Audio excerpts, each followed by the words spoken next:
میرے آثار کا صدقہ الہی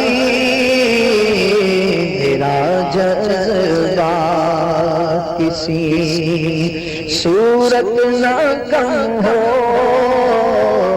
دوست کیسا ہونا چاہیے؟ دوست عقل مند ہونا چاہیے، بے وقوف سے دوستی نہیں کرنی چاہیے، یہ یاد رکھیے گا۔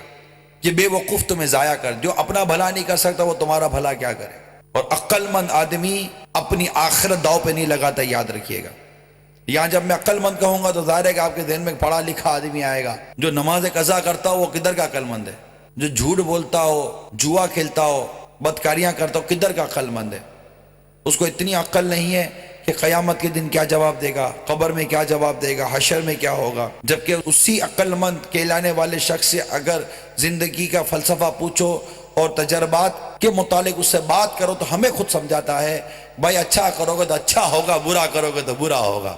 یہ عقل مند آدمی جو کہلاتے ہیں ان کی منہ سے نکلتا ہے اچھا کرو گے تو اچھا ہوگا، برا کرو گے تو آپ کیا کر رہے ہو جو آپ عقل مند کہلاتے ہو؟ آپ داڑھی منڈ کر کون سا اچھا کر رہے ہو؟ آپ نماز قضا کر کے کون سا اچھا کر رہے ہو؟ سود لے کر کون سا اچھا کر رہے ہو؟ رشوت لے کر کون سا اچھا کر رہے ہو؟ بدکاریاں کر کے کون سا اچھا کر رہے ہو؟ بدنگاہیاں کر کے کیا اچھا کر رہے ہو؟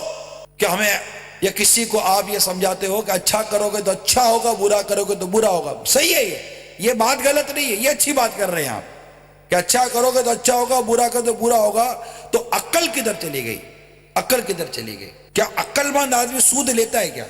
یہ تو اللہ سے اعلان جنگ ہے۔ عقل ہوتی تو خدا سے نہ لڑائی لیتے، عقل ہوتی تو کیا یہ کام کرتے، عقل ہوتی تو کیا فلمیں ڈرامے دیکھتے؟ یعنی عقل مند آدمی تو اپنے ٹائم کو سیو کرتا ہے نا، اپنے وقت کو بچاتا ہے۔ لیمیٹڈ ہے، انسان کی زندگی ایک لیمیٹڈ ہے۔ عقل مند آدمی فضولیات میں نہیں پڑتا، عقل مند آدمی خل تماشوں میں نہیں پڑتا۔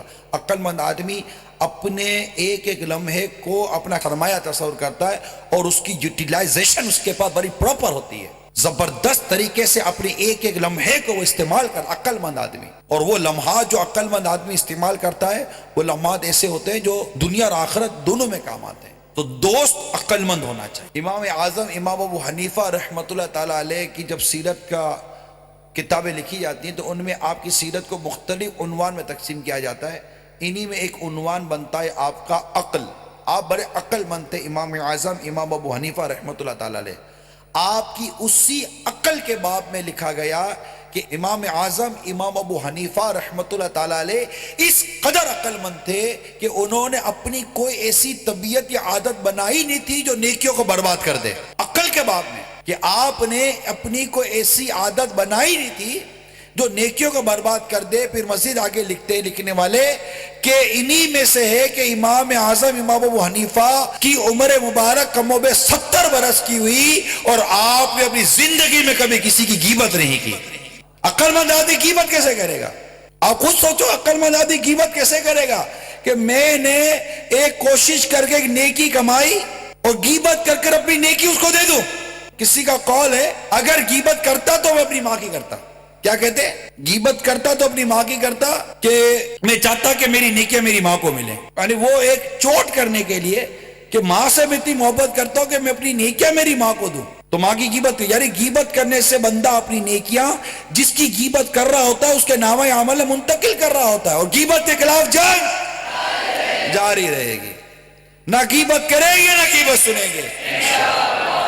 اب میں ایسے دوستوں کے ساتھ بیٹھتا ہوں ان کو یہی نہیں پتا غیبت کس کو بولتے ہیں۔ بتائیے آپ، ہماری جو جملہ دوستیاں ہیں، جتنی دوستیاں ہم لے کر بیٹھے ہوئے ہیں، جتنے دوستوں کی گیدرنگ ہم لے کر بیٹھے ہوئے ہیں، چاہے وہ اسکول میں ہو، کالج میں ہو، آفس کے اندر ہو، محلے کے اندر ہو، کسی بھی جگہ پر ہو، اب ہمارے دوستوں کو آتا کیا ہے؟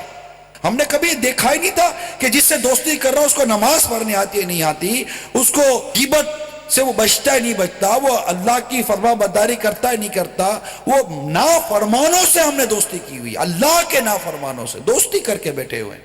یہ کیسے دوستیاں ہیں؟ یہ نفسانیت ہے، یہ خواہشات ہے، ان میں کئی گناہ بھرے افعال ہیں، یہ غفلت ہے، یہ انسان کو اس کی دنیا اور آخرت کو تباہ برباد کر رہی ہوتی ہے۔ آپ دوست کے گھر ملنے جاتے ہیں تو کب مل کر آپ تہجد گزار بن کر لوٹے ہو؟ دوست کے گھر ملنے گئے تو الٹے اور 10 برائیاں لے کر آپ لوٹتے ہو۔ کیا آپ نہیں جانتے جو میری بات کو سن رہے ہیں سمجھ رہے ہیں وہ میری تائید کر رہے ہوں گے؟ یار بولتا سچ ہے یہ۔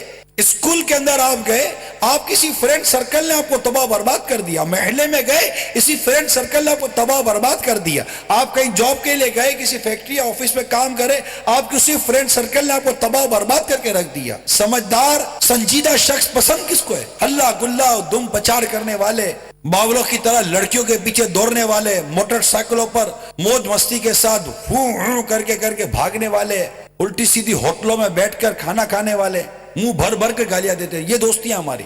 آپ کا دوست آپ کے منہ پر آپ کو آپ کی ماں کی, آپ کی بہن کی طرح طرح کی گالیاں دے رہا ہوتا ہے, باتیں کر رہا ہوتا, گالیاں دے. گالیاں نہیں, ہیلپنگ ورب ہیں, اس کے بغیر سینٹنس ہی پورا نہیں ہو رہا ہوتا, جملہ ہی پورا نہیں ہو رہا ہوتا. ہر بات میں گالی, ہر بات میں گالی. اور آپ یہ کر کے اصل میرا دوست ہے, ابھی ہاتھ پر لگ جائے گا, تھوڑی منہ ماری ہو جائے گی, اب وہ گالی دے گا تو گالی نہیں دینا میرے کو. تھوڑی دیر پہلے تو گالی دے رہا تو ہم ہنس کے سن رہے تھے, ابھی گالی دیتا گالی نہیں دینا. تو یہ دوستیاں ہیں آپ کی, جو گالیاں دے رہے ہیں, نماز قضا کر رہے ہیں, برائیاں کر رہے ہیں, یہ دوستیاں ہیں. یہ دوستیاں کیسی ہو گئی؟ یہ کیسی دوستی ہے؟ ایسی بری دوستی, ایسی بری صحبت, ایسی بری سنگت, تکلیف ہے. یہ ہمارے معاشرے میں اس نہج کو تبدیل کرنا. اب آپ بولو کہ میں بھی کس سے دوستی کروں, تو سب سوچے نا کہ میں کس سے دوستی کروں, سارے نیک بن جاؤ, دوستی ہے. میرے آقا